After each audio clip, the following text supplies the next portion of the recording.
Madame, monsieur, bonsoir. À la une de ce journal du mardi 3 juillet, la vente de la maison des Renoirs à Essoyes, retardée à cause de son prix. Vendue à la municipalité pour 600 000 €, le préfet a fait stopper la procédure, estimant que le prix était trop élevé par rapport à l'estimation. Reportage et explications dans un instant. Autre micmac autour d'un bien immobilier, un hôtel de Romilly vendu il y a moins d'un an. L'acquéreur est un groupe privé, est en liquidation judiciaire. Résultat, le paiement n'a toujours pas été effectué et les anciens propriétaires ne savent plus vers qui se tourner. Ils ont expliqué la situation ce matin au maire de la commune. Et puis une idée de sortie culturelle à faire en famille en cette veille de vacances, la visite de l'exposition sur les Templiers à l'hôtel Dieu-le-Comte à Troyes. Elle recèle de nombreux trésors, des documents d'époque et des cartographies de commanderie avec des animations à destination des plus jeunes. Reportage à la fin de ce journal.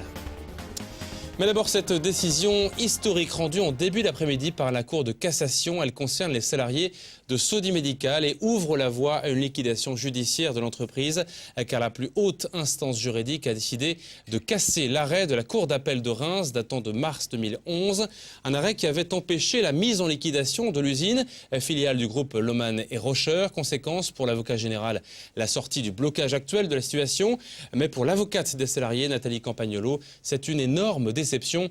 Nous l'avons joint cet après-midi par téléphone. Malheureusement, dans notre contexte actuel, c'est une grande déception, mais je ne peux pas vous dire que c'est une surprise. Ce qui est quand même révélateur. On a aujourd'hui une Cour de cassation qui a pris une position conservatrice. C'est un appel à la liquidation judiciaire de cette société, de cette filiale du groupe Lohmann et Rocher, et liquidation judiciaire qui ne devrait jamais avoir lieu, puisque en réalité le groupe a une capacité financière suffisante pour maintenir nos emplois. Donc très très grosse déception compte tenu de cet arrêt de la Cour de cassation. La seule issue envisageable, c'est la loi. Il faut une loi. Si cette loi ne vient pas cet été, à la rentrée, Sodi Médical sera liquidé. Et l'affaire sera rejugée par la Cour d'appel de Paris. Notez que le 11 juillet, la Cour d'appel de Reims se prononcera cette fois sur les paiements des salaires, toujours pas versés depuis 9 mois maintenant. Quant au médiateur promis par le ministère du redressement productif la semaine dernière, il devrait rencontrer prochainement les deux parties du dossier, mais aucune date précise n'a été communiquée pour l'instant. En bref, un accident de la route mortel en fin d'après-midi sur la D677 à la sortie d'Arcy-sur-Aube, dans le sens Arcy-3, avant le lieu-dit La Belle Idée.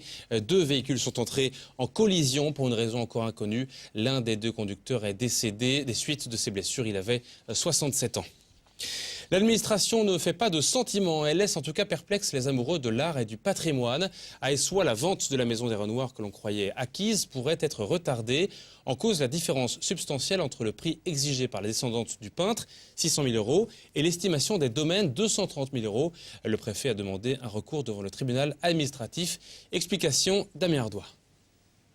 Simple contretemps ou réelle contrariété, la municipalité d'Essoyes se pose aujourd'hui la question après la saisie du tribunal administratif par le préfet. Ce dernier reproche à la commune un prix trop élevé pour l'achat de la maison Renoir, 600 000 €, alors que le bien est évalué à 230 000 € par les domaines. Il faut expliquer quand même que dans la valeur d'un bien, il y a la valeur matérielle.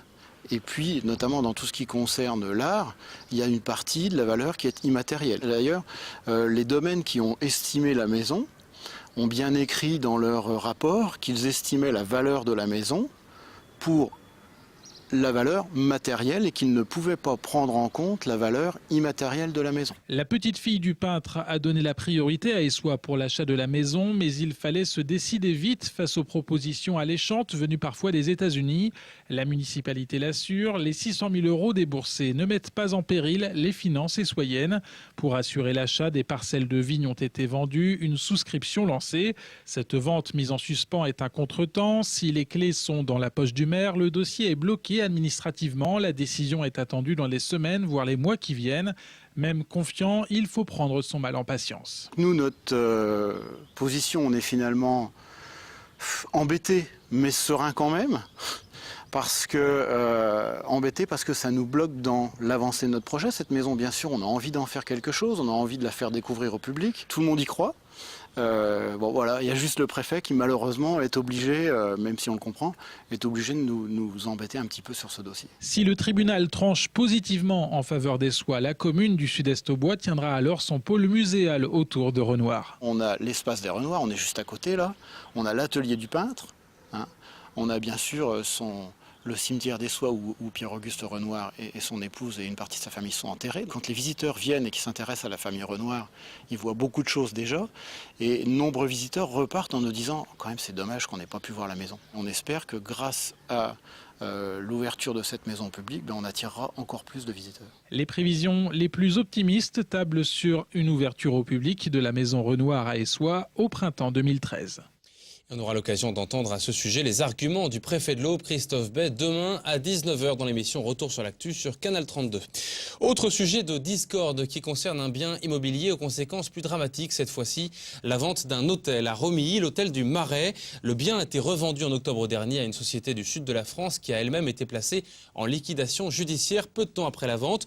Conclusion, les propriétaires n'ont pas été payés. L'hôtel lui est fermé depuis 2 mois maintenant. Les employés réclament leur salaire. La somme en jeu avoisine le million d'euros.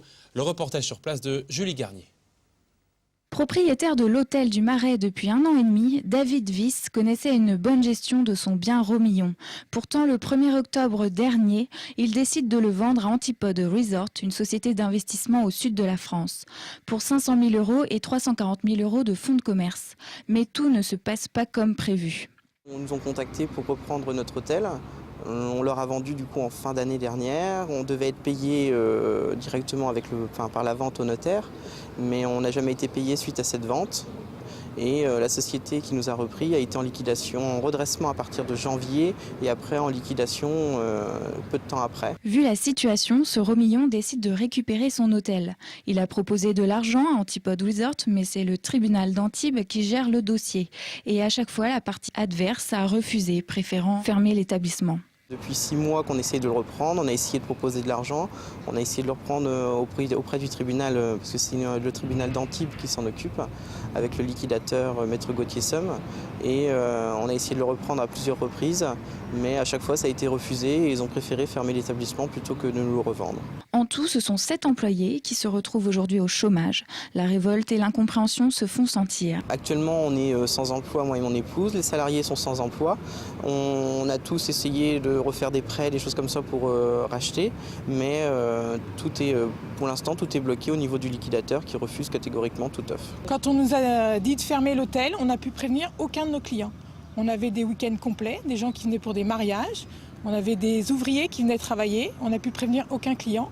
Ils se sont retrouvés devant porte close. La situation est aujourd'hui très délicate. David Wyss doit verser 3 800 € chaque mois pour le remboursement de son crédit, alors qu'il n'est même plus propriétaire. Et les salariés aujourd'hui au chômage n'ont toujours pas reçu leur salaire. Tous attendent une réponse de la justice. Et ce matin, le maire de Romilly, Éric Villemain, a été informé de la situation. En sport, le fait du jour, c'est l'arrivée cet après-midi à 3 des joueurs de l'équipe de France de basket, catégorie U20. Cette équipe affronte demain soir la Suède, en présence du président de la Fédération française de basket. Cette équipe est considérée comme l'avenir du groupe pro. Certains évoluent déjà ou vont jouer en NBA aux États-Unis. D'autres joueurs sont déjà grands à tous les sens du terme, comme Gobert, 2,13 m, qui joue à Cholet, ou Pourchaud, 2,22 m à Nancy. David Mutel a demandé à leur entraîneur ce soir dans quel état d'esprit ils abordaient la rencontre de demain. C'est comme tous les matchs amicaux, hein. Vous savez, on se prépare, forcément il nous faut des adversaires et ce tournoi-là sert, comme on dit, les derniers réglages, encore en espérant trouver les solutions. Peut-être qu'on risquera de croiser la Grèce, la Suède n'y est pas, je pense qu'ils sont en poule en deuxième division, mais bon, pour autant, c'est un match comme un autre, qu'on préparera avec beaucoup de sérieux. Le coach on ne peut plus zen. Le match France-Suède a lieu demain à 20h à la salle Fernand-Gane à Saint-Julien-les-Villas. On referme ce journal avec une belle idée de sortie en famille alors que les vacances vont bientôt commencer. L'exposition sur les Templiers à l'hôtel Dieu-le-Comte à Troyes, rue de la Cité, consacrée, vous le savez, à l'épopée templière, ouverte depuis mi-juin. Elle retrace la vie quotidienne de ces moines soldats avec à l'appui de nombreux documents d'époque jamais montrés au public par le passé. Des ateliers pour les plus jeunes sont également organisés régulièrement sur place. Reportage Damien Ardois et Pénélope Strassmann. Le 16 juin dernier, l'exposition templière à Troyes ouvrait ses portes. Aujourd'hui, elle a conquis grand et petit. Pour le corps enseignant, aucun doute, cette exposition est aussi pour les enfants. Elle peut correspondre à des enfants étant donné qu'ils ont vu ce programme-là en CM1, le programme des chevaliers, donc ça peut surtout la partie chevalier qui peut les intéresser. Et en plus, c'est très bien présenté parce que le guide adapte son vocabulaire avec les enfants. Mais qui a dit que nos Bourbons n'aimaient pas l'histoire? À l'Hôtel Dieu, garçons et filles se passionnent pour l'épopée templière. Le secret, c'est de savoir les captiver. On essaye de changer un peu pour ces enfants. On va notamment s'attarder plus sur les vitrines, les épées. On va plus s'attarder sur des anecdotes. On va s'attarder aussi, ils aiment bien les malédictions. On voit vraiment des écrivains qui ont beaucoup écrit, même encore aujourd'hui. On a des bandes dessinées qui vraiment relatent certains faits de ces Templiers. C'est bien de connaître ça parce que pour plus tard, ça va être... ça va nous servir, je veux dire. Le guide semble avoir gagné son pari. Même les filles sont conquises par l'histoire des chevaliers. Je trouve que c'est bien de voir cette histoire et puis c'est bien expliqué. Après une visite guidée, place aux activités manuelles où chaque enfant pourra mettre son talent à exécution et en prime des souvenirs à ramener à la maison. Au départ, on fait une petite explication pour leur expliquer ce qu'étaient les sceaux, aussi au niveau de la calligraphie, ce qu'ils vont faire pour qu'ils puissent comprendre. Et puis ensuite, donc, on les emmène au lieu propre de l'atelier où ils s'entraînent à écrire leur prénom en calligraphie.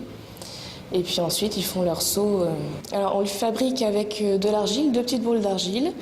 Et ils ont une matrice qu'ils apposent dessus. Et donc, ça forme le seau des Templiers. Déguisement, calligraphie, réalisation de sceaux et de blasons. Tout est réuni pour que les enfants soient transportés 700 ans en arrière.